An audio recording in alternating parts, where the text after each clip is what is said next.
श्रीमद् भगवद गीता यथारूप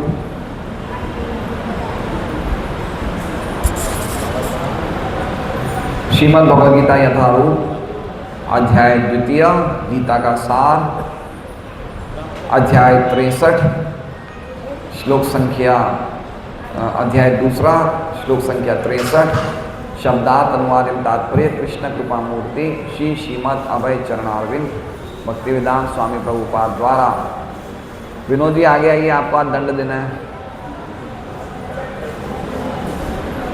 दंडित करना है विनोद जी को। बैठिए, मेरे पास 5 फुट लंबा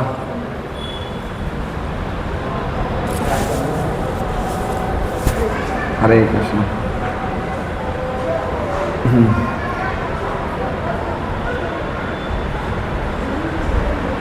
क्रोधात् भवति सम्मोहः, सम्मोहात् स्मृति विभ्रमः, स्मृति भ्रंशात् बुद्धिनाशो, बुद्धिनाशात् प्रणश्यति। क्रोधात् क्रोध से भवति होता है, सम्मोह पूर्ण मोह, सम्मोहात् मोह से, स्मृति स्मरण शक्ति का, विभ्रमः मोह, स्मृति भ्रंशात् स्मृति के मोह से, बुद्धिनाश बुद्धि का विनाश, बुद्धिनाशात् तथा बुद्धिनाश से, प्रणश्यति अधः पतन होता है।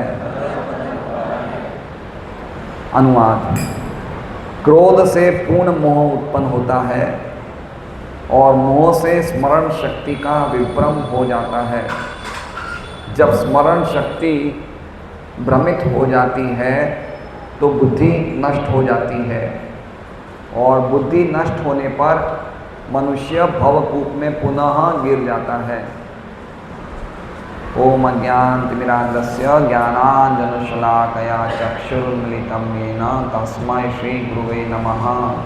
श्रीचैतन्यमनोभीष्टं स्थापितं येन भूतले स्वयं रूप कदा मह्यं ददाति स्वपदान्तिकं। वन्देऽहं श्रीगुरो श्रीयुतपदकमलं श्रीगुरुं वैष्णवांश्च श्रीरूपं सहग्रजातं सहगण रघुनाथान्वितं तं सजीवं साद्वैतं सावधूतं परिजनसहितं कृष्ण चैतन्य देवं श्री राधा कृष्ण पादान सहगण ललिता शिव शाखान्वितांश्च। हे कृष्ण करुणा सिंधु दीनबंधो जगतपते गोपेश गोपिका कांत राधा कांत नमोस्तुते। तप्त कांचन गौरांगी राधे वृंदावनेश्वरी वृषभानुसुते देवी प्रणमामि हरिप्रिये। वाञ्छाकल्पतरुभ्यश्च कृपा सिन्धुभ्येव च पतितानां पावनेभ्यो वैष्णवेभ्यो नमो नमः। श्री कृष्ण चैतन्य प्रभु नित्यानंद श्री अद्वैत गदाधर श्रीवासादि गौर भक्तवृंद। हरे कृष्णा कृष्णा कृष्णा हरे हरे, हरे राम राम राम हरे। तो सभी भक्तों का स्वागत है हमारे गीता जी के साप्ताहिक सत्संग कार्यक्रम में। बड़ा अच्छा लगता है पुनः भक्तों के संग में मिलना। आप लोगों को कैसा अच्छा लगता है पता नहीं, लेकिन मैं तो सबसे गिरा हुआ व्यक्ति हूँ तो मुझे तो बड़ा अच्छा लगता है आप सबके बीच में बैठना। यही तो असली हमारा एक गेट टुगेदर है, हमारा मिलन समारोह है। हमने शादियों की पार्टी में जाना बंद कर दिया, होटलों में जाना बंद कर दिया, है ना, लाफिंग क्लब में जाना बंद कर दिया। तो ये हमारा असली गेट टुगेदर क्या है? ये है भक्तों का भक्तों का संग, भक्तों के समूह का संग। कलयुग में कलिम सभा जयंती आर्य गुणज्ञा सार भागिना। कलयुग की बड़े बड़े मुनिगण भी जो सार को ग्रहण करने वाले हैं वो भी कलयुग की उपासना करते हैं। कलिम सभा जयंती आर्य, आर्य मतलब जो बहुत समझदार बड़े विद्वान व्यक्ति हैं, बड़े बड़े बुद्धिशाली लोग हैं, वो भी कलयुग की सराहना करते हैं। क्यों? क्योंकि यत्र संकीर्तनेनैव सर्व स्वार्थो भी लभ्यते। क्योंकि कलयुग में भक्तों के संग में संकीर्तन, और कोई युग में ये नहीं था कि भक्तों के संग में संकीर्तन, कलयुग में होता है। तो कलयुग में भक्तों का संग और साथ में भगवान की कथा, ये सबसे इंपॉर्टेंट है। प्रभुपाद बताते हैं कि जैसे स्त्री और पुरुष दोनों योग्य होते हैं तो संतान उत्पन्न होती है दोनों के संग से, उसी प्रकार से जब वक्ता अगर शुद्ध भक्त हो या शुद्ध भक्ति के मार्ग पे चल रहा हो और श्रोता जब वास्तव में कृष्ण कथा सुनने के लिए गंभीर हैं, तो दोनों के संयोग से, वक्ता के और श्रोता के संयोग से कृष्ण प्रेम उदित होता है। तो आप लोग सब समय पे आए हैं और ये बता रहा है कि आप लोग वास्तव में उत्सुक हैं कृष्ण कथा सुनने के, और मैं भी समय पे आया हूँ और हम लोग कृष्ण कथा की चर्चा कर रहे हैं। तो कृष्ण कथा करने से हमारे सब शोक मोह भय सब नष्ट हो जाएंगे। इतना अद्भुत है भगवान की कथा। पुण्य श्रवण कीर्तन, श्रवताम सौ कथा कृष्ण पुण्य श्रवण कीर्तन, ये असली हमें पैसा देने वाला है। ये अर्थदम है। क्या है ये? अर्थदम। प्रहलाद महाराज क्या बोलते हैं? कौमार आचरेत प्राज्ञो धर्मान भागवतानीय दुर्लभम मानुषम जन्म अध्रुवम अपि अर्थदम। प्रहलाद महाराज 5 साल के थे और उनके दोस्त मित्र, वो लोग रिसेस में जब छुट्टी होती थी गुरुकुल में, जब बीच में कुछ समय के लिए ब्रेक होता था, तो उनके दोस्त खेलने जाते थे।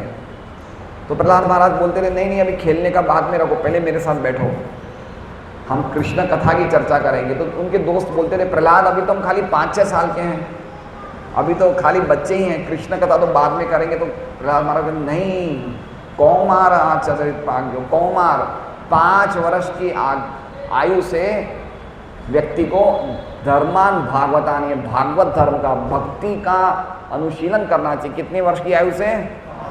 5 साल की आयु से। कौन बोल रहे हैं? प्रहलाद महाराज। पूरे ब्रह्मांड के जो 12 महाजन है उसमें एक है प्रहलाद महाराज। वो कह रहे हैं कि व्यक्ति को 5 वर्ष की आयु से भक्ति करनी चाहिए। और हम लोगों के मन में क्या है? बुढ़ापा आने पे भक्ति करना चाहिए। ऐसा नहीं होता है। प्रभुपाद एक भागवतम के एक श्लोक में टीका में लिखते हैं कि जब व्यक्ति का मन और शरीर बिल्कुल हुष्ट पुष्ट हो तो भक्ति कर सकते हैं। क्या क्या चीज़ें? मन और शरीर। मन मतलब मानसिक अवस्था और शरीर मतलब शारीरिक अवस्था, दोनों बिल्कुल सही होगी तो ही व्यक्ति का भक्ति में मन लगेगा, नहीं तो नहीं लगेगा।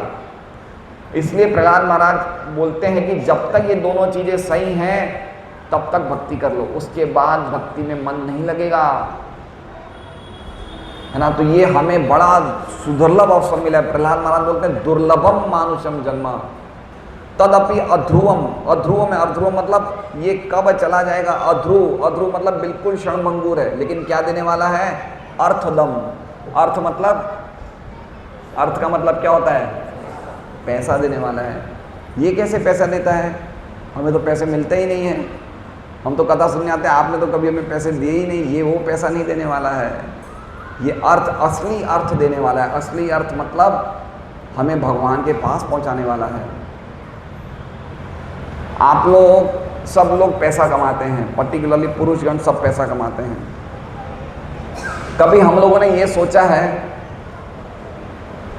कि कुछ ऐसी कमाई की जाए जो मृत्यु के बाद हमारे साथ जाएगी? कुछ ऐसी कमाई की जाए जो किसके साथ जाएगी? मृत्यु के बाद भी हमारे साथ जाएगी। अब हम लोग ने क्या कमाया है? गाड़ी, बच्चे, घर, पैसा, बैंक बैलेंस, संपत्ति, अब ये जाएगी हमारे साथ। तो हमारी कमाई कौन सी हुई? ये कमाई जो हम कमा रहे हैं ये अर्थदम नहीं है, ये शरीर के साथ छूट जाएगी। लेकिन प्रहलाद महाराज कह रहे हैं अर्थदम, ऐसी चीज कमाओ जो अर्थ, सच्चा अर्थ हो। वो क्या है? भगवान की भक्ति है। तो उनके दोस्त बोले क्यों भगवान की भक्ति क्यों करें? और भी तो रास्ते हैं, तपस्या कर सकते हैं, व्रत रख सकते हैं, और दान दे सकते हैं, यज्ञ कर सकते हैं। तो प्रहलाद महाराज बोले नहीं, हम सब कृष्ण के अंश हैं, भागवतान धर्म, हम भगवान के अंश हैं, इसलिए बिना भक्ति के हम संतुष्ट नहीं होंगे, सुखी नहीं होंगे। बिना भक्ति की हम कभी भी सुखी नहीं हो सकते। इसलिए हम सबको क्या करना चाहिए, इस प्रकार के समूह में आके भगवान की कृष्ण कथा का श्रवण कीर्तन करते रहना चाहिए। हरे कृष्णा कृष्णा कृष्णा हरे हरे, हरे राम राम राम हरे हरे। प्रहलाद महाराज क्या कहते हैं, कहते हैं सुखम ऐन्द्रिकम दैत्या। उनके दोस्त बोले कि हमें एक सुख भोगना है, हमें खूब मौज मस्ती करनी है, 5 साल की उम्र में हम भक्ति क्यों करें। तो प्रहलाद महाराज क्या बोलते हैं, सुखम ऐन्द्रिकम दैत्या। कहते हैं हे मेरे मित्रों, हे दैत्या, क्या बोलते हैं, हे दैत्यों, सुखम ऐन्द्रिकम दैत्या। बोले ये जो शरीर से मिलने वाला सुख है, ये तो देहे देहे न योगी नाम, ये तो जैसे हमें कोई ना कोई शरीर मिलेगा, मिल जाएगा, है सर्वत्र लभ्यते देवात्, ये सभी जगह प्राप्त है। अगर कुत्ते का शरीर मिलेगा, कबूतर का शरीर मिलेगा, ऊंट बिल्ली खरगोश का शरीर मिलेगा, तो भी ये इंद्रिय का सुख हमें मिलने वाला है। सर्वत्र लभ्यते देवात्, देवात् मतलब भगवान की कृपा से ये जो शरीर का सुख है ना, ये खाना पीना सोना मैथुन करना, ये तो सभी योनियों में है, ये सुख तो मिलना है। और क्या कहते हैं, आखिरी लाइन क्या है, सर्वत्र लभ्यते यथा दुखम अयत्नतः। कह रहे जैसे दुख बिना प्रयास करके मिलता है, तो सुख भी बिना प्रयास करे मिलेगा। हम लोग कभी दुख के लिए प्रयास करते हैं क्या? देखिए कभी हमने ऐसा प्रयास किया है कि जैसे सुरेश जी हमारे अच्छे व्यापारी, आपने कभी ऐसा प्रयास किया कि मेरा इस व्यापारी में 2 लाख रुपए डूब जाए? कभी किया क्या प्रयास? लेकिन डूबता है ना। तो बिना प्रयास किए जब दुख मिलते हैं, तो बिना प्रयास किए सुख भी मिलेंगे। तो सुख प्राप्त करने का प्रयास क्यों कर रहे हो? प्रहलाद महाराज की ये सब भागवत में आएगा, ये भागवत में 7वें स्कंद में आते हैं। वो क्या कह रहे हैं, प्रहलाद महाराज के दोस्त बोलते हैं कि हमें सुख चाहिए, हम खेलेंगे कूदेंगे मौज करेंगे मस्ती करेंगे, अभी हम भक्ति नहीं करेंगे। तो प्रहलाद महाराज क्या बोलते हैं कि जब बिना मांगे दुख मिलता है, तो बिना मांगे सुख क्यों नहीं मिलेगा? तो 6 चीजें तो जन्म से हमारी फिक्स हो जाती है, सुख दुख लाभ हानि यश अपयश, मान अपमान सुख दुख लाभ हानि तो फिक्स है। तो इसके लिए क्यों प्रयास करना, ये तो ऑलरेडी फिक्स है। हमारे दुख जो हमें मिलने वाले हैं कोई हमसे छीन नहीं सकता, हमारे सुख कोई व्यक्ति हमें सुखी नहीं बना सकता, हमारे सुख होंगे तो मिल जाएंगे। इसमें प्रयास करने की क्या जरूरत है? तो किसके लिए प्रयास करना चाहिए? तो बोले उसी चीज के लिए प्रयास करना चाहिए जिसके लिए हमें मनुष्य जीवन मिला। दुर्लभम है ये, कभी भी चला जाएगा। इसके लिए प्रयास करना चाहिए भगवान की प्रेम कैसे प्राप्त हो, भगवान के लिए हमारा अटैचमेंट कैसे हो, यही असली हमारा कर्तव्य है। इस कर्तव्य के अलावा हमारा और कोई दूसरा कर्तव्य नहीं है, हैं? इसलिए हमें रोज नियमित पूर्वक हरे कृष्णा कृष्णा कृष्णा हरे हरे, हरे राम राम राम हरे हरे। जो भक्ति नहीं करते हैं उनके लिए ये बोला जाएगा कि आप लोग हरे कृष्ण महामंत्र का जप करें। जो भक्ति करते हैं उनके लिए क्या बोला जाएगा, आप ध्यान पूर्वक हरे कृष्ण महामंत्र का जप करें, है ना। भगवान का नाम सभी समस्याओं का समाधान है या नहीं है? नहीं है। लेकिन ध्यान पूर्वक जप करेंगे ना, वो सभी समस्याओं का समाधान है। समझ रहे हैं? नाम जप करते टाइम अरे किसको मिलाना है फोन, हरे कृष्ण, ऐसा जब करेंगे ना तो समस्याओं का समाधान नहीं मिलेगा। लेकिन ध्यान पूर्वक हरे कृष्णा कृष्ण कृष्ण हरे हरे, हरे राम राम राम हरे हरे, हरे कृष्ण कृष्ण कृष्ण हरे हरे, हरे राम राम राम हरे हरे। तो ध्यान पूर्वक जप करना है, ध्यान पूर्वक करना है, ये असली बात है। तो असली चीज ये है। देखिए 2 शब्द होते हैं, उसे हिंदी में क्या बोलते हैं मुझे नहीं पता। एक होता है अर्जेंट, एक होता है इंपॉर्टेंट। अर्जेंट को क्या बोलते हैं हिंदी में? हैं? तुरंत, तत्काल। और इंपॉर्टेंट को महत्वपूर्ण। एक होता है तत्काल और एक होता है महत्वपूर्ण। हमें कौन सा काम पहले करना चाहिए? तत्काल वाला है महत्वपूर्ण वाला? कभी कभी हम इतना ज़्यादा तत्काल के कार्य में लग जाते हैं कि महत्वपूर्ण कार्य को भूल जाते हैं। अर्जेंट एंड इम्पोर्टेंट, हमें महत्वपूर्ण काम पे ध्यान देना है कि मेरा जीवन का उद्देश्य क्या है, ये सबसे बड़ा महत्वपूर्ण है। बाकी अर्जेंसी, ट्रेन पकड़ना है, दुकान जाना, ये सब अर्जेंट है, ये तो हो जाएगा, लेकिन कभी कभी हम अर्जेंट के चक्कर में महत्वपूर्ण को भूल जाते हैं। इसलिए ये जो श्लोक पढ़ रहे हैं ना, ये श्लोक दरअसल ये श्लोक एक योगी के लिए है। किसके लिए है? योगी के लिए, जो अपनी साधना के मार्ग से च्युत हो जाता है, पतन हो जाता है, उसके लिए श्लोक है। 2 श्लोक 62 और 63, ठीक है। तो क्या क्या गड़बड़ियाँ आती है इस मार्ग में, इन 2 श्लोकों से हमें पता चलेगा। जिसका पिछला श्लोक का तो हमने वर्णन कर लिया था। पिछला श्लोक का क्या मतलब था? किसी को याद है पिछला श्लोक? हैं?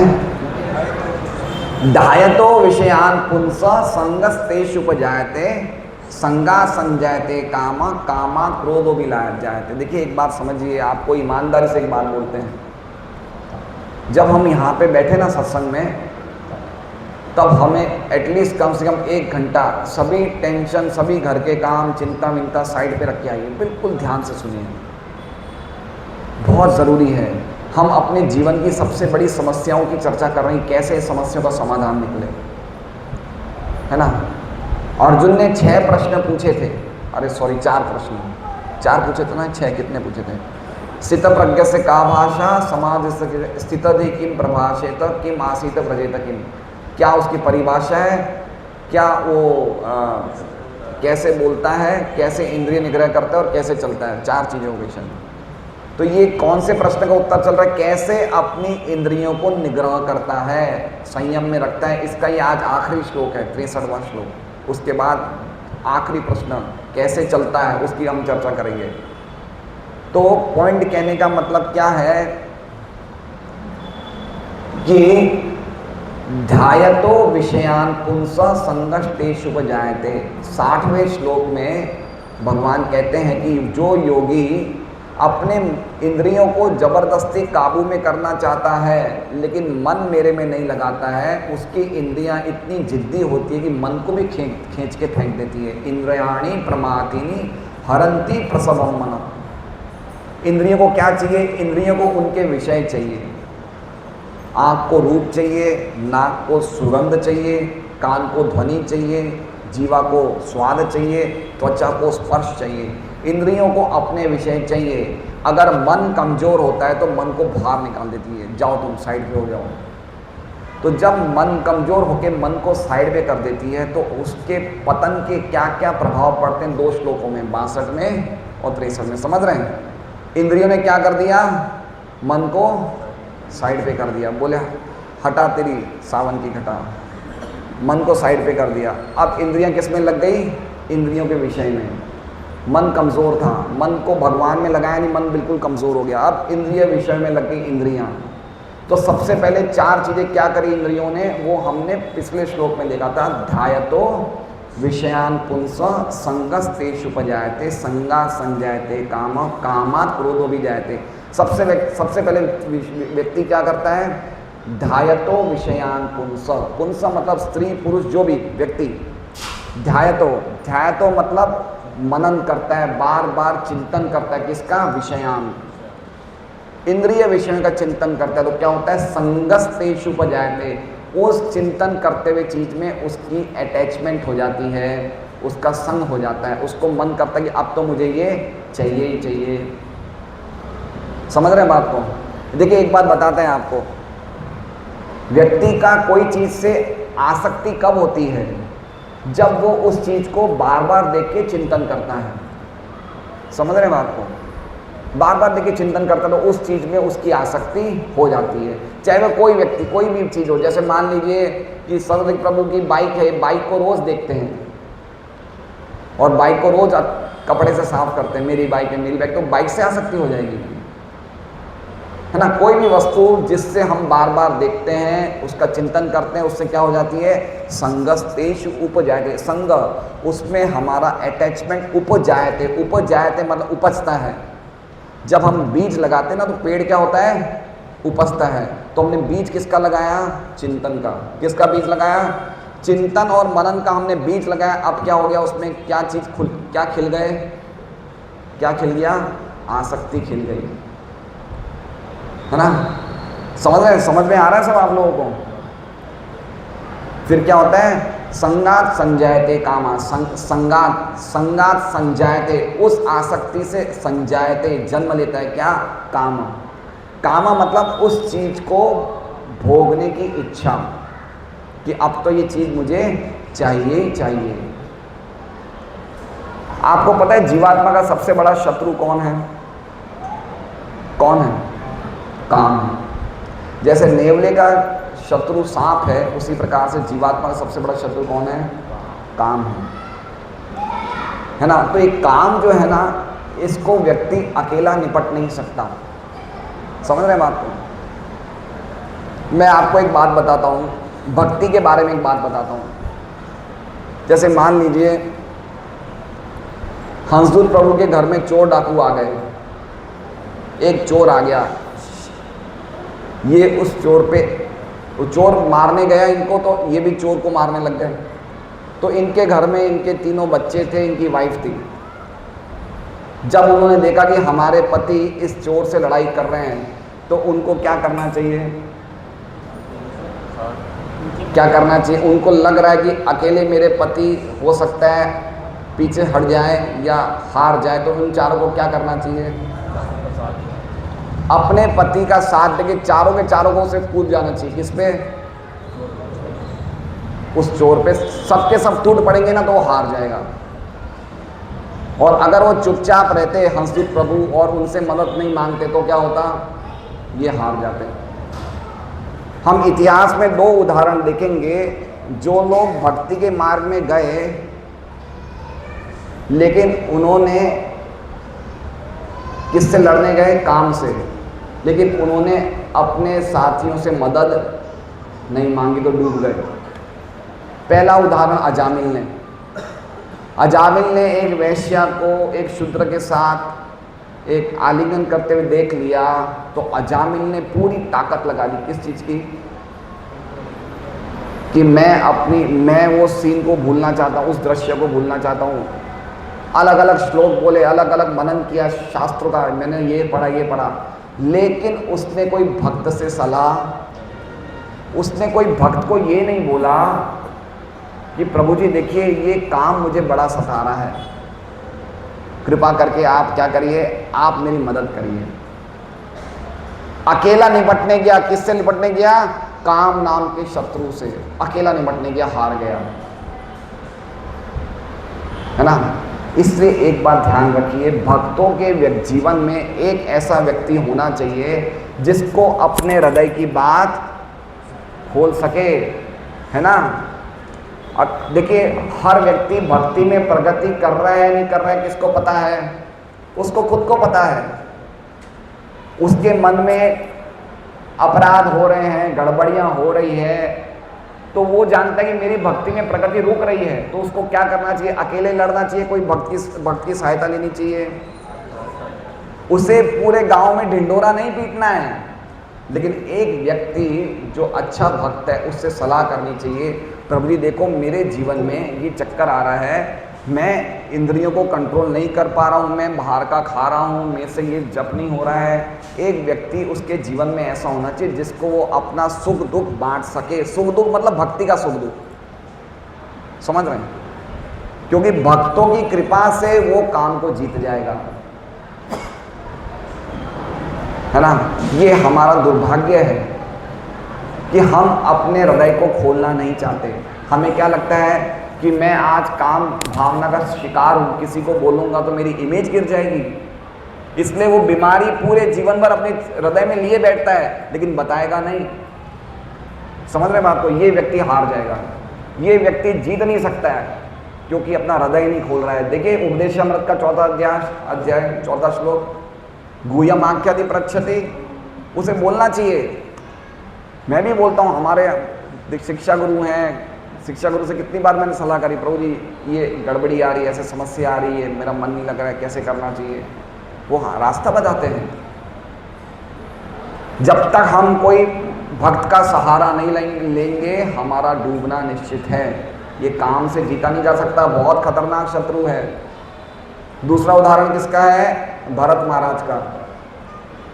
इनका उदाहरण है भरत महाराज ने घर छोड़ा, पत्नी छोड़ी, सुंदर स्त्री छोड़ी, बच्चे छोड़े, पैसा छोड़ा, राज्य छोड़ा, और किससे आसक्त हो गए? हिरण के बच्चे से आसक्त हो गए। अब जब वो हिरण के बच्चे से आसक्त हुए तो उनको पता चल रहा था कि मेरी मॉर्निंग प्रोग्राम मेरा सब गड़बड़ा रहा है, मेरी साधना गड़बड़ा रही है। लेकिन उन्होंने अकेले थे वन में, किसी से सलाह नहीं करी कि मुझे क्या करना चाहिए। कोई भक्तों से एसोसिएशन नहीं किया, कोई भक्तों का संग नहीं किया, भक्तों से पूछा नहीं, काम उनको ले डूबा। अगले जीवन में हिरण बन गए। क्या बन गए? हिरण बन गए। मम माया दुरत्या, ये माया बड़ी खतरनाक है। माया क्या है? मम माया दुरत्या। भगवान क्या कह रहे हैं? मेरी माया दुरत्या है। और एक बात ध्यान रखिए, कभी भी माया को हमने थोड़ी सी भी जगह दे दी ना, वो अपने आप अपनी जगह बना लेगी। कभी ये नहीं सोचना चाहिए कि थोड़ा सा हम माया को चांस दे दे। क्या दे दे? बिहार से कितने लोग आते हैं? बिहार से, बिहार बंगाल की ट्रेनों में बड़ी भीड़ रहती है। हम बचपन में बनारस जाते थे तो ताप्ती गंगा ट्रेन से जाते थे। अब ताप्ती गंगा में हमारा तो रिजर्वेशन वाली सीट हुआ करती थी। साथ में क्या है, डब्बे में 4-5 लोग लुगाई पति, अरे भाई साहब मेरी वाइफ है, बैठ जाएगी। अब हम जब उसे बोलते हैं ठीक है बैठा लो, तो वो अकेली नहीं बैठती, साथ में आधे घंटे में तो 4 जने बैठ जाते, जिसकी सीट थी वो उड़ जाता है। समझ रहे हैं? तो माया ऐसी है, माया को थोड़ी जगह देंगे वो अपने आप अपनी सीट बना देगी। इसलिए माया को चांस मत दीजिए। ऐसा मत समझिए कि आज मैंने कल बहुत अच्छी भक्ति करी तो आज मैं थोड़ा ढीला पड़ जाऊं। माया 24 घंटे काम करती है। जगन्नाथ जी की रथ यात्रा आ रही है ना, जगन्नाथ जी की आंखों की क्या विशेषता है? 22 घंटे आंखें खुली रहती है जगन्नाथ जी की, खाली 2 घंटा विश्राम करते हैं जगन्नाथ जी, है ना। तो भगवान जगन्नाथ आ रहे हैं अभी 4 दिन बाद, तो हम सबका कल्याण करने आ रहे हैं। जगे हुए रहते हैं जगन्नाथ। ऐसे ही माया जगी हुई रहती है। माया 24 घंटे जगी रहती है, खाली उसको थोड़ी जगह देंगे अंदर घुस जाएगी। इसलिए भक्तों का आश्रय मैं किस बात पे बोल रहा हूँ? ये काम रूपी शत्रु से एवं बुद्धे परम बुद्धवा संस्तव्यात्मन जही शत्रु महाबाहो काम रूपम दुरासनम। ये शत्रु है अर्जुन, इसको मार दो। इसे किसको? काम को। काम कहाँ बैठता है? इंद्रियाणी मनोबुद्धि, इंद्रियों में, मन में और बुद्धि में। इसलिए भक्तों का आश्रय लेना क्यों? भक्तों के आश्रय लेने से क्या होता है? अगर हमें कोई भक्ति में तकलीफ आ रही है, अगर हम भक्तों का साथ लेंगे तो उससे होगा क्या? भक्त लोग हमारे लिए प्रार्थना करेंगे और वो प्रार्थनाओं में बड़ा बल होता है। देखिए, सृष्टि के टाइम की बात है, ब्रह्मा जी एक बार अपनी खुद की पुत्री को देख के आकर्षित हो गए थे। तो ब्रह्मा जी जब अपनी पुत्री को देख के आकर्षित हो गए थे तो मरीचि के 6 पुत्र उन पे हंस पड़े। किस पे? ब्रह्मा जी पे हंस पड़े। बड़े बड़े ऋषि थे, मरीचि ऋषि, उनके 6 पुत्र हंस पड़े। लेकिन कुछ ऋषि ऐसे थे जिनको ब्रह्मा जी को देख के बड़ी करुणा आई। ब्रह्मा जी उनसे सीनियर डिवोटी थे, इसलिए उनको सलाह नहीं दे सके, लेकिन उन्होंने भगवान से प्रार्थना करी। किन्होंने? दूसरे ऋषियों ने। क्या? कि ये पूरी सृष्टि को बनाने वाले हैं, आज इनकी दिमाग में क्या घुस गया है, हे कृष्णा इनको आप बचाइए। तो उनकी प्रार्थना सुन के ब्रह्मा जी का हृदय शुद्ध हो गया और उन्हें उसी समय मन में सोचा कि मेरे से इतना घिनौना कार्य कैसे हुआ, मेरे मन में बात ऐसे है। तो उन्होंने उस शरीर को त्याग दिया। क्यों हुआ ऐसा? क्योंकि कुछ भक्तों ने उनके लिए प्रार्थना करी थी। इसलिए सबसे बहुत इंपॉर्टेंट है, ये भक्तों का संग बहुत ज़रूरी है, बहुत ज़रूरी है भक्तों का संग। अब हमारा कुछ समय में यहाँ पे ऑल्टर आएगा, भगवान आएंगे, तो मेरा निवेदन यही है कि हम लोग जो भी अपने घर में मंदिर में जो भी पूजा पाठ कर रहे हैं उसको थोड़ा सा संक्षिप्त में कर, पूजा पाठ मतलब ऑल्टर भगवान का श्रृंगार विंगार करिए, लेकिन ज़्यादा टाइम हम यहाँ पे आए सत्संग में बिताएं। कभी कभी हम लोग अपने घर के मंदिरों को ही सजाने में इतना लग जाते हैं कि हम सत्संग ही नहीं सुन पाते। कलयुग में मंदिर सजाने से कल्याण नहीं होगा, भक्तों के साथ बैठ के हरि कथा सुनने से हम भवसागर से पार होंगे। मंदिर सजाने का काम द्वापर युग का था। कब का था? इसलिए मंदिर को रखिए साफ सुथरा, भगवान को फूल चढ़ाइए, मंगल आरती जो भी करना है सूक्ष्म रूप में करिए, लेकिन ज़्यादा टाइम सेंटर में आके यहाँ पे सेवा में लगना चाहिए हमें, है ना, सेवा में लगना चाहिए। इतनी 400-500 भक्तों का प्रसाद बनता है, संडे को कृष्ण कथा होती है, रोज़ सुबह क्लास होती है, सुबह आप लोग सब आइए, हैं, भागवतम की कक्षा होती है सुबह 7:45 से 8:45, आप लोग सब पधारिए यहाँ पे। संडे शाम को होता है, रोज़ कथा सुनने को मिल रही है, ये हमें मौका चूकना नहीं चाहिए। माया बहुत खतरनाक है, हमें एटलीस्ट कम से कम भक्तों की कृपा से डोज मिल रही है, बार बार हमें सुनने को मिल रहा है ना। इसलिए हमारा जो गृहस्थ आश्रम है, हम कौन से आश्रम में सब लोग? गृहस्थ आश्रम में। गृहस्थ मतलब गृह में रहने वाले, घर में रहने वाले, और आश्रम मतलब, आश्रम का अर्थ क्या होता है? कभी हमने ध्यान दिया आश्रम का अर्थ? आश्रम मतलब फुल टाइम डिवोटी। आश्रम का मतलब क्या होता है? ऐसा भक्त जो पूरे टाइम भक्ति में लगा रहे, उसे कहते हैं आश्रम। आश्रम मतलब आध्यात्मिक क्रियाएं। तो सन्यास हमें किस किस को लेना है? सन्यास हाथ खड़ा करें, सन्यास किस किस को लेना है? एक, कल सुबह होगी सन्यास दीक्षा, भगवा कपड़े पहनाए जाएंगे। कौन कौन हाथ खड़ा करें? एक, सुरेश जी, 3, 4 जने सन्यास लेने वाले हैं। 4 को नहीं लेना, हम सबको सन्यास लेना है। कैसे? बाहरी कपड़ों से नहीं, हृदय से आंतरिक सन्यास लेना है। गीता जी के 6 अध्याय के पहले श्लोक में क्या श्लोक है? अनाश्रित कर्म फलम कार्यं कर्म करोति स सन्यासी च योगी च न निरग्नि न चाक्रिय। जो अपने फलों के प्रति आसक्त नहीं होता है, खाली एक ड्यूटी की तरह करता है, वो ही सन्यासी है। तो सन्यासी का क्या है? हृदय में हमेशा अपनी चेतना बनी रहनी चाहिए कि मैं भगवान का अंश हूँ। काम कर रहे हैं, व्यापार कर रहे हैं, धंधा कर रहे हैं, नौकरी कर रहे हैं, ठीक है, लेकिन अंदर से चेतना को बचाए रखें कि मैं क्या हूँ? मैं भगवान का अंश हूँ। ये आश्रम, सन्यास आश्रम इसे कहते हैं। हृदय में, चाहे बाहर से हम व्यापारी है, सन्यासी है, बाहर की बात की चिंता नहीं है, अंदर चेतना, ये सबसे इंपॉर्टेंट है। इसलिए ऐसा मत सोचिए कि कुछ ही लोग सन्यासी बनेंगे, हम सबको सन्यासी बनना है। 24 घंटे अपनी चेतना में कृष्ण को रखना है। महाप्रभु बोले रघुनाथ दास को, अरे तुम ये नाटक मत करो, तुम बाहर से काम करो, लेकिन अंदर ही अंदर तुम भगवान को बसाए रखो। तो ऐसे 24 घंटे में हम गृहस्थों को रखना है। ऐसा नहीं गृहस्थियों, भगवान सबके लिए, खाली सन्यासियों के लिए नहीं है, गृहस्थ आश्रम वालों के लिए भी। लेकिन आश्रम का अर्थ बता रहा हूँ। आश्रम मतलब 24 घंटे हमारी चेतना कृष्ण में लगी रहनी चाहिए। स्मर्तव्यम सततम विष्णु विस्मर्तव्यम न जातुचित। सदैव भगवान का स्मरण रखना चाहिए, चाहे वो गृहस्थ हो, चाहे वो वानप्रस्थी हो, चाहे सन्यासी हो, चाहे ब्रह्मचारी हो।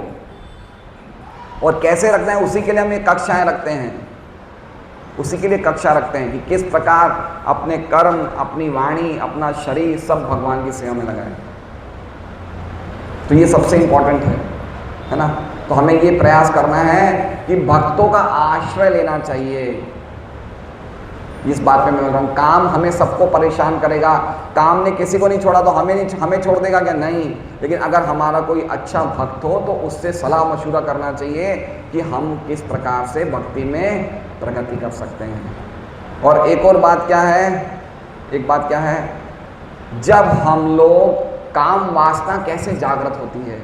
जब हम लोग भक्तों के प्रति अपराध करते तो क्या बात जागृत हो जाती है? काम वासना। किसके प्रति अपराध करते हैं? भक्तों के प्रति। सौबरी मुनि थे, यमुना के नीचे तपस्या कर रहे थे। किसके नीचे? यमुना के नीचे तपस्या कर रहे थे अपना परम कल्याण करने के लिए। गरुड़ जी आ गए। गरुड़ जी कौन है? भगवान के पार्षद है, भगवान के वाहक हैं, भगवान के महान भक्त हैं। नॉन वेजिटेरियन है, नॉन वेज खाते हैं, मछली खाते हैं। सौबरी मुनि ने क्या बोला, ये मेरी जगह क्यों आए, कर रहे हैं तपस्या और मैं और मेरा नहीं छूटा, समझ रहे हैं, कर रहे हैं तपस्या, लेकिन क्या बोले, ये मेरी नदी का इलाका है, क्यों आ गए भाई। तो गरुड़ जी को उन्होंने भगा दिया वहां से, उसके अपराध के कारण मछलियों को देख के उनके मन में काम वासना जाग गई और 50 लड़कियों से शादी कर बैठते हैं। इसलिए बहुत जरूरी है काम से बचना। लेकिन ये कैसे हो सकता है, नियमित रूप से कलयुग का धर्म है भक्तों के संग में बैठ के कृष्ण कथा सुनना, हरि नाम संकीर्तन करना, हरे कृष्णा कृष्णा कृष्णा हरे हरे, हरे राम राम राम हरे। तो बड़ा आसान हो जाएगा, बड़ा सरल हो जाएगा, पता ही नहीं चलेगा आपको, इतना सरल हो जाएगा। ठीक है, तो काम ध्यायतो विषयान पुंसः संगस्तेषुपजायते संगात् संजायते कामा कामात् क्रोधो भी जायते। काम से क्या उत्पन्न होता है, क्योंकि काम तो कभी पूरा होने वाला ही नहीं है, काम कभी पूरा होने वाला नहीं, तो काम से क्या उत्पन्न होगा, क्रोध होगा। अब क्रोध के बाद क्या होता है वो आज के श्लोक में है, क्या है, 4 चीजें आ गई, ध्याया, चिंतन करना, आसक्ति, काम, क्रोध। 4 चीजें पिछले श्लोक में दी, 4 चीजें आज के श्लोक में। क्रोधात् भवति सम्मोह, क्रोध से क्या होगा, सम्मोह हो जाएगा। सम्मोह मतलब क्या करना चाहिए क्या नहीं करना चाहिए उसका विवेक नष्ट हो जाएगा। किससे, क्रोध से। जब व्यक्ति के दिमाग पे क्रोध आता है ना, वो सब पागल हो जाता है पूरी तरह से। जब व्यक्ति के दिमाग में क्या आता है, क्रोध होता है, तो उसकी बुद्धि काम नहीं करती है। तो कह रहे हैं क्रोधात् भवति सम्मोह। सम्मोह का अर्थ समझ गए आप, मोह मतलब मोह, सम्मोह मतलब पूरी तरह से मोह। क्या करना चाहिए क्या नहीं करना चाहिए उसको अलग अलग व्यक्ति नहीं कर पाता है ना, उसकी विवेक बुद्धि नष्ट हो जाती है। विवेक मतलब समझ रहे, विवेक किसे बोलते हैं, सही क्या है गलत क्या है, इसका भेद जानना पड़ेगा, है मतलब क्या चीज़ सही है, क्या करने योग्य है, क्या नहीं करने योग्य है, ये हर व्यक्ति को पता होना चाहिए। अगर व्यक्ति को नहीं पता, मतलब उसकी विवेक बुद्धि काम नहीं कर रही है। तो विवेक बुद्धि कब नष्ट होती है, कब सम्मोह होता है, जब व्यक्ति को क्रोध आता है। क्रोध आते ही उसमें मोह सवार हो जाता है। अब आप लोग बोल सकते हैं कि मोह से, लोभ से और काम से, इससे भी तो क्रोध, इससे भी तो सम्मोह होता है। खाली क्रोध से ही क्यों मोह आता है, लोभ करेंगे तो भी तो मोह होगा नहीं होगा। ममता भी रखते हैं ना हम लोग, ममता रखते हैं ना, किसी से हम लोग व्यक्ति से प्रेम रखते हैं, ये सब लोभ मोह, लोभ ममता काम, इससे मोह होगा नहीं होगा। मोह मतलब समझ रहे हैं, क्या करना चाहिए क्या नहीं करना चाहिए उसका भेद व्यक्ति भूल जाता है। तो इस पे बोलता है मोह कैसे होता है, क्रोध से। क्या और कोई चीज से मोह होता है, क्या धृतराष्ट्र को मोह था, धृतराष्ट्र को मोह था, उसका मोह का कारण क्या था, ममता। उसको किससे ममता थी, पुत्रों से। वो चाहता था कि मेरे पुत्र को राज्य मिले, तो मोह तो उसको किससे मोह हुआ, ममता से, काम से, लोभ से। उसको क्रोध से नहीं हुआ उसको। लेकिन इसमें कह रहे हैं क्रोध से होने वाला जो मोह है वो खतरनाक है। क्यों, क्योंकि धृतराष्ट्र को जो ममता से लोभ से मोह हुआ, उसमें उसका तो फायदा हो रहा है, पांडवों का नुकसान हो रहा है। लेकिन जो क्रोध से होने वाला मोह है उसमें खुद को भी नुकसान होता है, सामने वाले को भी नुकसान। जैसे मान लीजिए कोई व्यक्ति को क्रोध आ गया, गलती से उसने सुसाइड कर लिया, खुद को भी नुकसान हुआ, सामने वाले व्यक्ति जिसके लिए किया उसको भी नुकसान हुआ, दोनों को नुकसान हुआ ना। अगर कोई मान लीजिए काम भावना या लालच से मोह होता है तो कम से कम खुद को तो फायदा होगा, लेकिन क्रोध से क्या होता है, दोनों को नुकसान होता है। इसलिए कह रहे हैं क्रोधात् भवति सम्मोह। हमारे आचार्य बोलते हैं कि एक बार जब शरीर में क्रोध प्रवेश करता है तो पूरा शरीर जहर से भर जाता है। किससे भर जाता है, जहर से। इतना खतरनाक होता है क्रोध। और वो ये वाला क्रोध जो काम की पूर्ति नहीं होने से होने वाला क्रोध, ये इतना खतरनाक होता है, व्यक्ति की बुद्धि काम नहीं करती है। तो क्रोधात् भवति सम्मोह, सम्मोहात् स्मृति विभ्रम। फिर सम्मोह जब होता है तो क्या होता है, स्मृति विभ्रम। स्मृति विभ्रम मतलब स्मृति मतलब यादाश्ती, यादाश्ती विभ्रष्ट हो जाती है, यादाश्त जो होती है उसकी गायब हो जाती है। यादाश्त गायब होने का मतलब क्या हो गया कि वो अपनी इंद्रियों को संयम करना चाहता है, वो उसकी दृढ़ता खत्म हो जाती है। समझ रहे हैं बात को? स्मृति विभ्रम का अर्थ समझ रहे हैं? हर एक व्यक्ति क्या सोचता है कि भाई मैं नियमों का पालन करूंगा, मैं कोई इंद्रियों का संयम करूंगा, लेकिन जब उसकी स्मृति विभ्रमित होती है तो इंद्रियों को कंट्रोल करने की जो उसका एक संकल्प होता है, संकल्प खत्म हो जाता है। जैसे मान लीजिए हमारे कुछ भक्त ऐसे बोले, अरे प्रभु जी कब से कब तक नियम पालन करें, हमें भी यहाँ जाना है, हमें भी घूमना है, हमें भी होटल का खाना है, बाहर घूमना है, पिक्चर देखना है। तो उसके मन में जो एक दृढ़ता थी, क्या दृढ़ता थी कि मैं नियमों का पालन करूँगा, दृढ़ता खत्म हो गई। ये कब होती है? जब स्मृति विभ्रम, जब यादाश्त चल जाती है। समझ रहे हैं? जैसे मान लीजिए एक सिंपल उदाहरण बताता हूँ। सुरेश जी अपने घर से निकले यहाँ पे आने के लिए पिछले संडे, और ये इन्होंने गलती से बेल्ट नहीं लगाई। क्या नहीं लगाई? गाड़ी की बेल्ट लगाना भूल गए। 1 किलोमीटर बाद पुलिस ने पकड़ लिया, 2000 रुपये क्या ले लिए? पेनल्टी ले ली। आज ये सबसे पहले आएंगे, अपने घर से बैठेंगे तो सबसे पहले क्या पहनेंगे? सबसे पहले बेल्ट लगाएंगे। क्यों? इनको पिछले हफ्ते की स्मृति है कि पिछले हफ्ते मैंने बेल्ट नहीं पहनी थी, इसलिए मुझे 2000 लग गए थे, सबसे पहले मैं बेल्ट लगाऊंगा।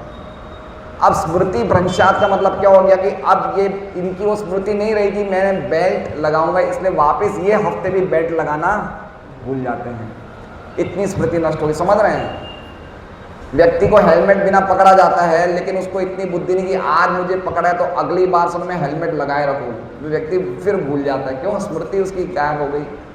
तो इसी प्रकार से व्यक्ति गलत काम कर रहा है, पकड़ा जाता है गलती से, लेकिन वापस उसी चीज़ को दोहराता है। क्यों? क्योंकि उसकी पूर्व स्मृति नष्ट हो गई है। इसलिए अर्जुन गीता जी में कहते हैं नष्ट मोह स्मृति लब्धा। आज आपने मुझे जो ज्ञान दिया है कृष्ण, उससे मेरी स्मृति मुझे वापस मिल गई है। तो स्मृति मिलना बहुत ज़रूरी है। और स्मृति क्या है? हम सब भगवान के दास हैं।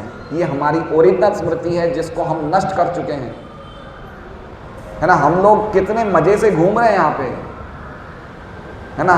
जैसे आप पागल खाने में जाओ, एक पागल कान में स्टेथोस्कोप ये घूमता है। क्या घूमता है? स्टेथोस्कोप क्या बोलते हैं हिंदी में? आला बोलते हैं, क्या बोलते हैं? एक पागल क्या कर रहे हैं कान जी भाई? कान में लेके स्टेथोस्कोप ले घूम रहा है। तो हम भी ऐसे पागलों की तरह घूम रहे हैं। ये मेरा ये मेरी बच्ची, ये मेरा पत्नी, ये मेरी।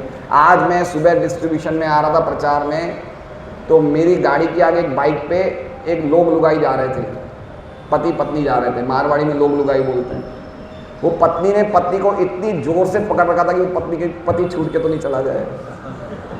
अरे भाई वो नहीं छूटने वाला, इतना टाइट पकड़ के रखा था जैसे क्या पता वो, जैसे हम देखते हैं वृंदावन में वो बंदर का बच्चा बंदर को पकड़े रखता ना, मैंने लगा कहीं नहीं जाने वाला है वो। तो ऐसे हम पागलों की तरह घूम रहे हैं। बताइए, स्मृति भ्रंशात, हमारी स्मृति नष्ट हो चुकी है। अब क्या कहते हैं? स्मृति नष्ट होने से क्या होता है? स्मृति भ्रंशात बुद्धि नाश हो, बुद्धि का नाश हो जाता है। बुद्धि मतलब समझ रहे हैं? बुद्धि का नाश का विश्वनाथ बलदेव विद्याभूषण क्या अर्थ बता रहे हैं? बुद्धि नाश का मतलब होता है उसके मन में वो दृढ़ता नहीं रहती कि मुझे आत्मा का ज्ञान प्राप्त करना है, मुझे आध्यात्मिक ज्ञान प्राप्त करना है, मुझे भक्ति करनी है। ये दृढ़ता खत्म हो जाती है उस व्यक्ति में। उसे कहते हैं बुद्धिनाश। क्या बोलते हैं? बुद्धिनाश। और बुद्धिनाश से क्या होता है? बुद्धि नाशात प्रणश्यति। प्रणश्यति मतलब वो वापस भवसागर में गिर जाता है, जन्म मृत्यु के चक्कर में गिर जाता है। तो कौन सी 4 चीजें बताई इसमें? क्या 4 चीजें बताई? सुरेश जी बताइए। क्रोध तो पिछले श्लोक में आ गया था। सम्मोह पहला, दूसरा क्रोधात् भवति सम्मोह, सम्मोहात् स्मृति विभ्रह, स्मृति विभ्राट बुद्धिनाशो, बुद्धिनाशात् प्रणश्यति। तो क्रोध देखो पहला है, पहले श्लोक में क्या क्या है? चिंतन, आसक्ति, काम, क्रोध। और इस श्लोक में है क्रोध से सम्मोह, सम्मोह से स्मृति विभ्रम, स्मृति विभ्रम से बुद्धि नाश, और बुद्धि नाशा से पतन हो गया, प्रणश्यति, पूरी तरह से गिर गया, भव सागर में गिर गया, मतलब जन्म मृत्यु के सागर में गिर गया। अभी हम लोग कौन से सागर में गिरे हुए हैं? जन्म, मतलब हमारी सबकी बुद्धि नाश। अब हमें नीचे से शुरुआत करनी है। कहाँ से नीचे से शुरुआत करनी? बिल्कुल नीचे से। अब हम सब गिरे हुए हैं, हम अब हमें ऊपर तक जाना है। हमारी ये आठों चीज़ों को सुधारना है हमारे। और सबसे बड़ी इसमें इंपॉर्टेंट चीज़ क्या है? ध्यायतो, बार बार मनन करना, बार बार चिंतन करना। तो हमें किसका चिंतन करना है? बार बार कृष्ण का। हरे कृष्णा कृष्णा कृष्णा हरे हरे, हरे राम राम राम हरे हरे। यतो यतो निश्चलति मनस चंचलम स्थिरम। जैसे जैसे मन जाएगा उसे वापस खींच के लाइए, भगवान में लगाइए, है ना। ये काम 3 जगह वास करता है, इंद्रियाणी, मन और बुद्धि। तो किस में लगाना है? इंद्रियों को सेवा में लगाओ, भगवान में मन को लगाओ, और बुद्धि को लगाओ शास्त्रों की बातें समझने में। इसलिए शास्त्र को पढ़ने से बुद्धि बहुत ताकतवर है। बुद्धि को बल किससे मिलता है? शास्त्र पढ़ने से। जितना हम गीता भागवत पढ़ेंगे जितना हमें बुद्धि मिलेगी, वित्तीय बुद्धि स्ट्रांग होगी। तो ये हमारा आज के श्लोक का अर्थ था। अब हम एक बार प्रभुपाद जी की टीका पढ़ते हैं। प्रभुपाद जी की टीका पढ़ेंगे तो आपको पता चलेगा कि प्रभुपाद जी ने इस श्लोक के बारे में कुछ बोला ही नहीं है। बहुत ही अद्भुत टीका है ना। ना तो सम्मोह के बारे में बताया, ना स्मृति वंशात, ना बुद्धि नाशो, उनके बारे में नहीं बताया। लेकिन अल्टीमेटली एक ऐसी चीज़ बताई कि जो वो करेगा ना तो ऑटोमेटिकली 4 चीज़ों से, ये 8 चीज़ों से बच जाएगा। वो चीज़ प्रभुपाद ने टीका में बताई है। तो हम टीका पढ़ते हैं प्रभुपाद की। शुरुआत में देखिए तात्पर्य में क्या कह रहे हैं प्रभुपाद। शील रूप गोस्वामी ने हमें ये बताया, आदेश दिया है, प्रापंचिकतया बुद्धिया हरि संबंधी वस्तुनः मुमुक्षुभि परित्यागो वैराग्यम फल्गु कथ्यते। अब देखिए प्रभुपाद ऐसी बातें क्यों लिख रहे हैं जो ये श्लोक में लिखा नहीं, प्रभुपाद टीका में क्यों लिख रहे हैं? क्योंकि प्रभुपाद बता रही ये चीजें कैसे जन्म लेती है। कौन सी चीजें? काम, क्रोध, समोह, स्मृति विभ्रम, बुद्धिनाश, ये कैसे जन्म ले रही है? कब लेती है जन्म? जब हम चीजों को देखते हैं और भगवान से संबंधित होकर नहीं देखते हैं। समझ रहे हैं? इसलिए श्लोक बहुत सुंदर है। क्या है? प्रापंचिकतया बुद्धिया हरि संबंधी वस्तु न। प्रापंची मन समझ रहे हैं? प्रपंच मन ये क्या बोलते हैं? प्रपंच को क्या बोलते हैं? झंझट। क्या बोलते हैं? ये जगत झंझट है यार। ये घर झंझट है, परिवार झंझट है, पैसा झंझट है। प्रापंची मतलब ये पूरा जगत क्या है? झंझट है। क्यों? हरि संबंधी वस्तु। हम उस जगत को कैसे देख रहे हैं? बिना हरि के संबंध से देख रहे हैं। और मुमुक्षु भी परित्याग हो, और इसलिए उसे परित्याग कर देते हैं। जैसे मान लीजिए मेरे पास एक बहुत अच्छे क्या कहते हैं, घर में मेरे पास खूब अच्छा पैसा है और परिवार है और गाड़ी है। मैं क्या हूँ? मैं योग के मार्ग पे हूँ। किसके मार्ग पे हूँ? योग के मार्ग में, ज्ञान प्राप्त करने के मार्ग पे हूँ। निराकारवादी हूँ। मैं कौन हूँ? निराकारवादी। मैं भगवान से एक होने की इच्छा रखता हूँ, निर्विशेषवादी। तो मैं क्या देखता हूँ, यार ये सब झंझट है, ये क्या रखूँ, घर बाड़ी परिवार, ये सब झंझट, चलो मैं उसको क्या कर दूँ? त्याग देता हूँ। हरि संबंधी वस्तु ना, उन चीज़ों का हरि से क्या संबंध है वो जाने बिना वो त्याग कर देता है। वैराग्यम फल्गु कथ्यते। उसका वैराग्य कैसा है? फल्गु है। फल्गु मतलब उसका वैराग्य, बाहर से तो वैरागी लग रहा है लेकिन अंदर से भावना अभी वैराग की खत्म। क्यों? क्योंकि वो उस चीज का त्याग कर रहा है जो उसकी है ही नहीं। मान लीजिए सुरेश जी जा रहे हैं रास्ते से और रास्ते में एक बैंक ऑफ बड़ौदा की ब्रांच आई। किसकी ब्रांच आई?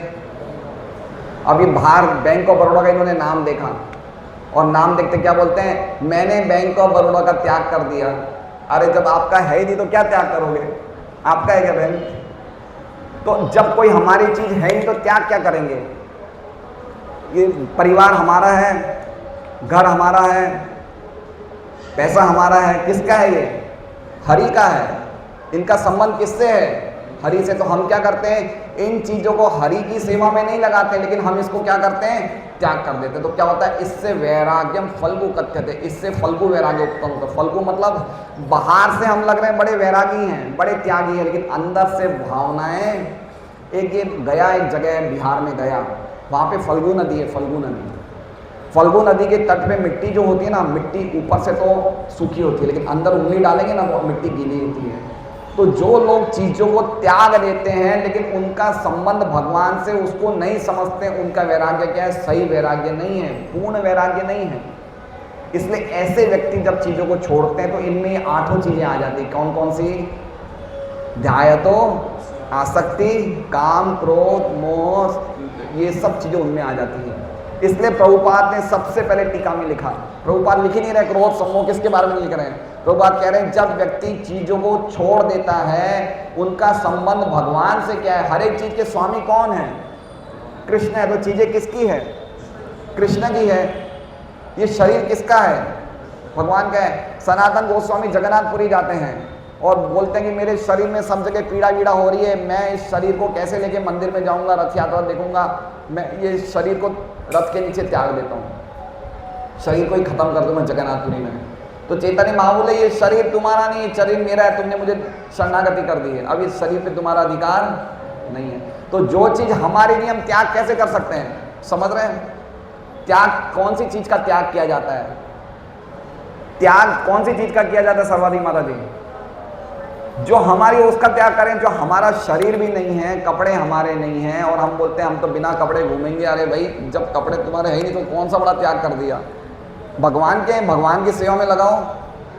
तो ये प्रभुपाद बात सबसे पहले टीका में कह रहे हैं कि जब तक हम चीज़ों का संबंध भगवान से नहीं देखेंगे, हम लोग भक्ति के मार्ग में, अध्यात्म के मार्ग में कभी सफलता प्राप्त नहीं कर सकते। इसलिए हमारा उद्देश्य क्या है, हम लोग यहाँ पे बैठे हैं तो हमें क्या करना चाहिए, भगवान को देखना चाहिए और भगवान को देख के क्या बोलना चाहिए, हे कृष्णा, आप बोलिए मैं आपका हूँ, लेकिन करोड़ों जन्मों से मैं समझता हूँ कि मैं स्वामी हूँ, कृपा करके आप अपनी शरण में मुझे लीजिए और आप हमें अपनी सेवा में लगाइए। ऐसे हम भगवान से प्रार्थना करेंगे ना, अपने आप ही ओरिजिनल वैराग्य पैदा होगा। कृष्ण को हटाएंगे ना तो वैराग्य यानी काम भावना जागृत हो जाएगी, समझ रहे हैं? कृष्ण से जब हम बातें करेंगे, प्रार्थना करेंगे, कृष्ण की भक्ति करेंगे तो अपने आप ही सही वैराग्य मिलेगा। वैराग्य का मतलब क्या हो गया कि जो चीज़ें हमारे पास हैं उनको, उनमें आसक्ति किए बिना उनको भगवान की सेवा में लगा देना, उसे कहते हैं सच्चा वैराग्य। वैराग्यम युक्त वैराग्य उच्यते। तो जब हम युक्त वैराग्य के कार्य में लगेंगे तब हमें ये 8 चीज़ें परेशान नहीं करेगी, जिसकी चर्चा अभी हमने 2 श्लोकों में करी है। तो इसलिए प्रभुपाद ने सबसे पहले ये फल्गु वैराग्य की बात करी है। जबरदस्ती चीज़ों को छोड़ने मत जाइए, ये त्याग कोई काम का नहीं है ना। हमें पहले समझना चाहिए हम कौन हैं, भगवान कौन है। हम ऐसे चीज़ों को छोड़ने जाएंगे तो चीज़ों से हमारी आसक्ति खत्म नहीं होगी, आसक्ति बढ़ जाएगी। समझ में बात को? कृष्ण भावनामृत के विकास से मनुष्य जान सकता है कि प्रत्येक वस्तु का उपयोग भगवान की सेवा के लिए किया जा सकता है। जो कृष्ण भावनामृत के ज्ञान से रहित हैं वे कृत्रिम ढंग से भौतिक विषयों से बचने का प्रयास, देखिए प्रभुपाद लिख रहे हैं, कृष्ण की बात नहीं जानते हैं। वो क्या चाहेंगे कि यार ये चीज़ मुझे फंसा रखी है, इससे छूटो छूटो छूटो, घर छोड़ दे। नहीं, ऐसे नहीं चलेगा। पहले कृष्ण से उन चीज़ों का संबंध जानो। ये असली में हर एक चीज़ के स्वामी कौन है, कृष्ण है। कृष्ण की सेवा में लगा दो। मालिक कौन है, कृष्ण। चीज़ें किसकी है, कृष्ण की सेवा में लगा दो, हो गया, अपने आप त्याग हो गया, है ना। मान लीजिए कि अगर किसी के पास 1 लाख रुपया है, 1 लाख में से 50,000 भगवान की सेवा में लगा रहा है, तो फिर पैसे छोड़ने की जरूरत क्या है, आप लगा दो सेवा में, है ना। तो ये अभी जैसे हमारे जैन बंधु, जैन भाई होते ना, वो क्या करते हैं, दीक्षा लेते हैं तो क्या करते हैं, पैसे को ऐसे उछालते फेंकते हैं, बताते हैं कि हम लोग त्यागी हैं, हमने सब कुछ छोड़ दिया है। लेकिन पैसा किसका है, लक्ष्मीपति कौन है, तो उनकी सेवा में लगाना अच्छा है ना। उनकी सेवा में लगाने से अपने आप ही वैराग्य उत्पन्न होगा। ये बात प्रभुपाद यहाँ कहना चाहते हैं कि जबरदस्ती चीजों को त्यागना सही नहीं है, उनका संबंध भगवान से जानो। ये जीत किसकी है? किसकी है? कुछ लोग मौन व्रत रखते हैं, पता है मौन? हमारे कुछ जान पहचान में माताएं हैं, कुछ बोलती नहीं है, सुबह 2 घंटा मौन रखते हैं। जीत किसकी है? भगवान की सेवा में लगा दो, हरे कृष्णा बोल के तो सेवा हो गई, नहीं हो गई? भगवान का मन है, जीव मन भगवान के, तो किसकी सेवा में लगाना है? भगवान की सेवा में लगा दो। कितना सरल है। आज हम सुबह सुबह उधना में गए थे घर में, तो एक रिटायर्ड पुलिस इंस्पेक्टर के घर में चले गए। एसीपी थे, एसीपी। तो उनके घर में बड़ा कुत्ता था, वो कुत्ता गेट पे ही बैठा था। तो माता जी ने बोला आइए अंदर आइए। तो मैंने बोला वो माता जी कुत्ता है। तो मैंने उनको क्या कहा, मैंने कुत्ते को हटाने का खुद प्रयास नहीं किया। मैंने क्या कहा, माता जी आप कुत्ते को हटा दीजिए। कुत्ते को उसने कुछ बोला, टॉमी में तुरंत अंदर कमरे में चला गया। अब मैं हटाता तो क्या होता? मेरे से मानता क्या वो? लेकिन उसकी जो मालकिन थी उसने बोला ना, एक झटके में मान गया। तो उसी तरह से हम इंद्रियों को कंट्रोल करने जाएंगे, फेल हो जाएंगे। इंद्रियों को किस में लगाना है? इंद्रियों के स्वामी कौन है? ऋषिकेश। भगवान की सेवा में लगाने से अपने आप इंद्रियां ठिकाने पे आ जाएगी। समझ रहे हैं बात को? ये गीता जी में खुद कहते हैं मम माया दुरत्य मामेव प्रपद्यन्ते माया मेताम। माया को पार करना तभी संभव है जो तुम मेरी शरण में आओगे। मेरी शरण में आने का मतलब क्या? मेरी सेवा की शरण में आओगे। शरण में आने का मतलब क्या? सेवा की शरण में। सेवा सेवा सेवा सेवा सेवा करना है, भगवान की सेवा में लगे रहना है। इतनी जल्दी नाम में मन नहीं लगेगा, कथा में मन नहीं लगेगा, लेकिन हाथ पैर से सेवा करेंगे, धीरे धीरे धीरे मन लगना लग जाएगा भगवान में। और जिस दिन मन लग गया तो उस दिन तो हम लोग इतना आनंद में हो जाएंगे कि हमारे पास कुछ भी नहीं होगा तो भी बड़े आनंद में रहेंगे, है ना। महाराज ऋषभदेव बड़े राजा थे, कुछ भी नहीं था, लेकिन फिर भी शत्रुओं के घर में जाके भीख मांगते थे। शत्रुओं के घर में जाके भीख मांगते थे, सब कुछ छोड़, उनका मैं मेरा सब चला गया। तो भगवान में मन लगने का इतना बड़ा फल मिलता है। लेकिन सबसे पहले क्या करना है? इंद्रियों को लगाना है, सेवा करनी है, खूब सेवा करनी है। तो ये बात यहाँ पे बता रहे हैं कि सेवा में लगना है। फलतः वे भव बंधन से मोक्ष की कामना करते हुए भी वैराग्य की चरम अवस्था को प्राप्त नहीं कर पाते। उनका तथाकथित वैराग्य फल्गु अर्थात गौण है। फल्गु मतलब कमजोर है, कच्चा है। इसके विपरीत कृष्ण भावना भाविक व्यक्ति जानता है कि प्रत्येक वस्तु का उपयोग भगवान की सेवा में किस प्रकार किया जाए। फलतः वो भौतिक चेतना का शिकार नहीं होता। उसकी चेतना में कौन घूम रहे हैं? कृष्ण, है ना। कृष्णा कृष्णा कृष्णा कृष्णा कृष्णा कृष्णा कृष्णा हे कृष्णा कृष्णा कृष्णा कृष्णा कृष्णा कृष्णा कृष्णा हे कृष्णा कृष्णा कृष्णा कृष्णा कृष्णा कृष्णा रक्ष माम कृष्णा कृष्णा कृष्णा कृष्णा कृष्णा कृष्णा पाहि माम राम राघव राम राघव राम राघव रक्ष माम कृष्ण केशव कृष्ण केशव पाहि माम। तो अपने जीवन को क्या बनाना है? हमें कृष्णमयी बनाना है। अंत समय में कौन काम आएंगे? कृष्ण आएंगे काम, है ना। इसलिए कृष्ण को मन में लगाए रखो। वो कैसे होगा? प्रयास करिए कि भगवान की सेवा में लगे रहें। यही मैं तो कहता हूँ, जितने भी लोग हम लोग 50-55 साल के ऊपर हो गए हैं, हम सबको पति पत्नी को घर बार छोड़ के पूरी तरह फुल टाइम सेवा में लग जाना चाहिए। सुबह मंगल आरती और क्या कहते हैं कृष्ण कथा, भगवान का भोग, भगवान की यात्रा, पूरे टाइम किस में लगाना चाहिए दिमाग? ये 15-20 साल की वसुदेव जी ने कितने साल तपस्या करी? भगवान को बच्चे के लिए कितने साल तपस्या करी? वसुदेव और देवकी ने भगवान को पुत्र प्राप्त करने के लिए महेंद्र जी कितने साल तपस्या करी? 12,000 साल। और हम लोग 15-20 साल की भक्ति में हम लोग फल चाहते हैं। नहीं, हमें पूरे टाइम लगना चाहिए। और भगवान के ये आशीर्वाद है कि अगर हम लोग ये महामंत्र का नियमित रूप से उच्चारण करेंगे तो हमें इसी जीवन में भगवत प्रेम प्राप्त कर लेंगे। लेकिन हमें करना गंभीरता से है ना। हर चीज़ को समझना है ढंग से। गीता भागवत ग्रंथ है, भक्तों का संग है, चीज़ों को ढंग से समझना चाहिए, बुद्धि लगाना चाहिए, दिमाग लगाना चाहिए, मन लगाना चाहिए, तो हमारे बड़ा भक्ति में तेजी से प्रगति होगी। उदाहरणार्थ निर्विशेषवादी के अनुसार भगवान निराकार होने के कारण भोजन नहीं कर सकते, अतः वो अच्छे खाद्यों से बचता रहता है।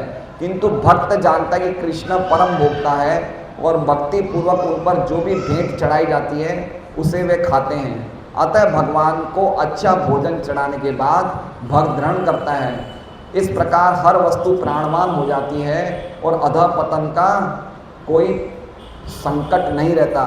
भक्त कृष्ण भावनामय में रहकर प्रसाद ग्रहण करता है, जबकि अभक्त इसे पदार्थ के रूप में तिरस्कार कर देता है। अतः निर्विशेषवादी अपने कृत्रिम त्याग के कारण जीवन को भोग नहीं पाता है, और यही कारण है कि मन के थोड़े विचलन से वो भवकूप में पुनः आ गिर जाते। देखिए वही बात बता रहे हैं, बुद्धि नाशात् प्रणश्यति।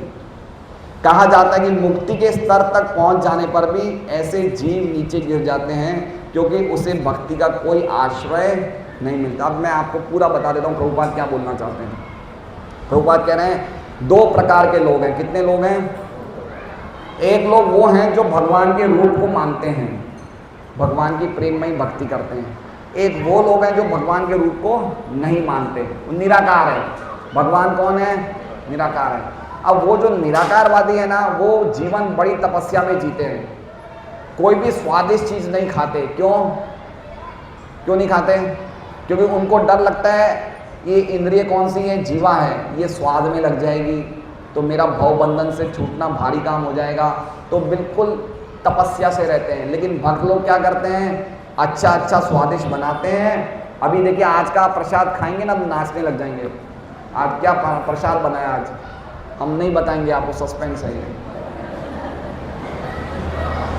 आज दोने भी रखे जाएंगे समझ रहे हैं बात को? तो भक्त लोग स्वादिष्ट चीज बनाते हैं, भगवान को भोग लगाते हैं, क्योंकि भगवान खाने वाले हैं। लेकिन जो भगवान को मानते नहीं, वो स्वादिष्ट चीज से बचते हैं कि हम स्वादिष्ट चीज खाएंगे तो हम स्वाद के वश में हो जाएंगे, तो हम भव सागर में घिरे रहेंगे। इसलिए वो स्वाद से बचते हैं, और स्वाद से बचने के चक्कर में क्या होता है? कामात् क्रोधो भी जायते। काम पूरा हुआ नहीं है, खाने की इच्छा है लेकिन खाएंगे तो क्या होगा? अभी जैसे मान लीजिए हम लोग यहाँ पे आधे घंटे में प्रसाद रखेंगे। अब कोई व्यक्ति की खाने की इच्छा है लेकिन फिर भी वो जबरदस्ती खाने को रोक रखा है, तो बाहर जाके भी किसकी चिंतन करेगा? वो भोजन का ही चिंतन करेगा, और उसको नहीं मिलने के कारण क्रोध करेगा। तो जो निराकारवादी हैं वो अच्छी चीज़ों को भोग नहीं सकते, जीवन को भोग नहीं सकते, इसलिए अंदर ही अंदर उनका ये क्रोध काम सब चालू रहता है। लेकिन भक्त लोग अच्छा खाते हैं, भगवान को पहले भोग लगाते हैं, अच्छा खाते हैं, अच्छा जीवन जी रहे हैं। तो भक्तों की मार्ग ज़्यादा सरल है, निराकारवादियों का मार्ग सरल है। भक्तों का मार्ग सरल है, भगवान को देख रहे हैं, भगवान का प्रसाद ले रहे हैं, भगवान का नाम ले रहे हैं, भगवान का कीर्तन कर रहे हैं, भगवान के लिए नृत्य कर रहे हैं। और निराकारवादी कुछ कर ही नहीं सकता, वो क्या करना है? निराकारवादी क्या चाहता है? मैं कृष्ण से एक होना चाहता हूँ। उसकी क्या इच्छा है? मैं भगवान से एक होना चाहता हूँ, मैं भगवान में वापस मिलना चाहता हूँ, एक होना चाहता हूँ। ये अच्छी बात है, खराब बात है? जैसे मान लीजिए प्रिया माता जी, आपके बेटे का क्या नाम है? कान्हा। कितने साल का है? 12 साल का है। तो कान्हा इनका बेटा है, वो पिछले 4 साल से लगातार फेल हो रहा है। क्या हो रहा है? फेल हो रहा है। तो उन्होंने अपनी मम्मी को कहा कि मम्मी मैं 4 साल से फेल हो रहा हूँ, मुझे हमेशा असफलता ही मिल रही है, मैं आपके गर्भ में वापस जाके आपसे एक होना चाहता हूँ। क्या बोल रहा है? कि मैं आपके गर्भ में वापस प्रवेश करना चाहता हूँ और मैं वापस आपसे एक होना चाहता हूँ। मम्मी कर सकती है? उनकी मम्मी काम नहीं कर सकती।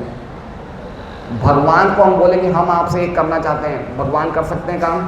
भगवान कर सकते हैं, वो अपने में वापस हमें मिला सकते हैं, लेकिन वो उसमें हमें आनंद नहीं मिलेगा। एक होने में क्या आनंद मिलेगा?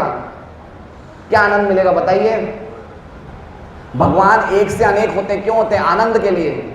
अभी यहाँ पे मैं अकेला ही कथा बोलूँगा तो कितना आनंद आएगा, यहाँ पे आप लोग बैठे हैं तो आनंद आ रहा है नहीं आ रहा है? तो एक होने में आनंद नहीं है, लेकिन निराकारवादी क्या चाहते हैं? हम परमात्मा से एक होना चाहते हैं, तो आनंद को जबरदस्ती रोकते हैं। भगवान ने सृष्टि क्यों बनाई है? अपने आनंद के लिए बनाई है ना। एक भगवान अनेक बन जाते हैं, हम भगवान के अंश ही तो हैं, तो भगवान ने इतने सारे क्यों बनाए? अपने आनंद को बढ़ाने के लिए। अब हम चाहते हैं हम भगवान से एक हो जाएं, तो अगर इनका बेटा बोले कि मम्मी मैं आपसे एक होना चाहता हूँ, इनके माँ बाप को अच्छा लगेगा क्या? अरे नहीं बेटा कोई बात नहीं, फेल हो गए तो कोई बात नहीं, चलो कोई खास बात नहीं है ना। तो व्यक्ति का आनंद कब होता है? जब सब लोग होते हैं उसमें आनंद होता है, एक होने में क्या आनंद है।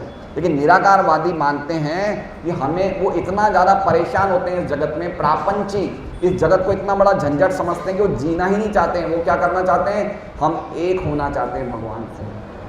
और जब वो एक नहीं हो पाते, कामात क्रोधति ब्रह्म, कामात क्रोधो भी जाते, क्रोध आ जाता है, अंदर ही अंदर संतुष्ट नहीं होते हैं। क्लेशो दिक तरसो तेषाम, 12वां अध्याय 5वां श्लोक, उनके मार्ग में कष्ट ही कष्ट है। इसलिए प्रभुपाद इस श्लोक में इतना सुंदर, प्रभुपाद का प्रणाम मंत्र क्या है? निर्विशेष शून्यवादी भगवान प्रभुपाद जहां ऑप्शन मिलता है निराकारवादी को बिल्कुल डिफीट कर देते हैं। तो हमें क्या बनना है? निराकारवादी बनना है, भगवान की भक्ति करना है। क्या करना है?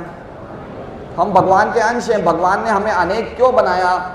भगवान के आनंद को बढ़ाने के लिए, भगवान की खुशी के लिए हम बन रहे हैं, भक्ति कर रहे हैं। तो हमें भगवान की खुशी के लिए पढ़ना चाहिए, ना कि एक होना चाहिए। है आत्मा और परमात्मा दो हैं, भगवान और जीव दो हैं, एक नहीं है, दो हैं। तो हमें अपना कर्तव्य निभाना चाहिए। एक अच्छा बच्चा माँ बाप की सेवा करता है, उसी प्रकार से हम भगवान के अंश हैं, भगवान की भक्ति में लग के भगवान को प्रसन्न करना चाहिए। ये हमारे जीवन का उद्देश्य होना चाहिए। तो इस प्रकार से करेंगे तो अपने आप ही काम, क्रोध, लोभ, मोह, जितनी भी चीज़ें बताइए उससे हम बचे हुए रहेंगे, उससे हम बचे हुए रहेंगे। तो ये श्लोक का बहुत अच्छा अर्थ है, बहुत ही अद्भुत श्लोक है। 8 चीज़ें बताइए, 8 चीज़ों में हम लोग भगवान की सेवा में लग के बच सकते हैं। ठीक है, हरे कृष्णा। श्रीमद् भगवद गीता की जय। तो बहुत अच्छा श्लोक है ये, आप लोग पढ़िए नियमित पूर्वक, मेरा निवेदन है। देखिए हम लोग हर रोज़ यहाँ पे सुबह 7:45 से 8:45 भागवत कक्षा रखते हैं, उसमें भी हम पूरा प्रसाद रखते हैं। अभी गीता जी कक्षा में भी पूरा प्रसाद रखें। हमारा एक उद्देश्य है, ये गीता की शिक्षा, भागवत जी की शिक्षा अगर हम ध्यान से पढ़ेंगे, समझेंगे, तो हमारी सभी जो गलत फहमी है, जो भ्रांत धारणा है, जो चीज़ों को हम ढंग से समझ नहीं पा रहे हैं, समझेंगे। क्यों? भक्तों के संग में। अब मैं आपको बात बताता हूँ। कोई कथाकार आता है, कौन आता है?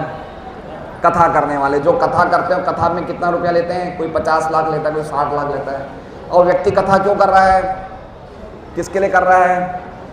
पैसों के लिए। सुनने वाला कथा क्यों रखता है? कि मेरा नाम होगा, लोगों को पता चलेगा मैंने बड़ी कथा कराई है। तो सुनने वाले का उद्देश्य भी बराबर नहीं है, बोलने वाले का उद्देश्य बराबर नहीं है। तो जो उनके बीच में जो कथा निकलेगी ना, वो कथा किसी पे प्रभावित नहीं करेगी। अब यहाँ पे आप लोग का उद्देश्य, आप लोग सुनने के लिए आए हैं और मुझे तो कुछ आप दे ही नहीं रहे हैं, मुझे तो 5 रुपये भी नहीं दे रहे आप, समझ में? तो ना मेरा पैसा लेने का इच्छा है, ना आपका कोई दूसरा इच्छा है। तो ऐसे जगह जब हम कृष्ण कथा बोलेंगे तो सचमुच कृष्ण कथा का जो ज़बरदस्त प्रभाव है वो हमारे हृदय में प्रवेश करेगा। और ये जो है ध्यायतो विषयान पुंसस, आसक्ति, काम, क्रोध, सम्मोह, स्मृति वंचा, बुद्धि नाचार, सबसे हम ऊपर आ जाएंगे। और एक ना एक दिन हम भव सागर से निकल के जीते जी जीवन मुक्त बन जाएंगे। इसी जीवन में, इसी शरीर में हम भव सागर को पार कर जाएंगे। उसे कहते हैं जीवन मुक्त। जरूरी नहीं शरीर छोड़ने के बाद भव सागर पार करेंगे, शरीर छोड़ने के पहले ही भव सागर को पार कर लेंगे। वो ही हमें करना है, शरीर छोड़ने के बाद नहीं, शरीर छोड़ने के पहले। किससे होगा? कृष्ण कथा। परीक्षित महाराज ने क्या सुना 7 दिन? क्या सुनी 7 दिन? कृष्ण कथा। ब्रह्मांड के बड़े बड़े ऋषि, धौम्य, असित, देवल, विश्वामित्र, कण्व मुनि, गौतम, सब बड़े बड़े ऋषि परीक्षित महाराज के डेथ के टाइम पे आ गए, पूरे ब्रह्मांड से। क्यों? क्योंकि सुखदेव गोस्वामी आके क्या सुनाने वाले हैं? भागवत सुनाने वाले हैं। परीक्षित महाराज भगवान के धाम जाएंगे, हम परीक्षित के दर्शन करेंगे, हम कथा सुनेंगे, हमारा कल्याण हो जाएगा। तो बड़े बड़े ऋषि आए। तो हम लोग भी उसी कथा को कहने के लिए यहाँ पे एकत्रित हुए हैं कि एक ना एक दिन हम भी भगवान की कथा को सुन के हमारा भी हृदय से सब जो गंदगी निकल जाएगी और हमें भगवान की शुद्ध भक्ति प्राप्त होगी। हरे कृष्णा कृष्णा कृष्णा हरे हरे, हरे राम श्रीमद् भगवद गीता यथारूप की जय। श्रील प्रभुपाद की जय।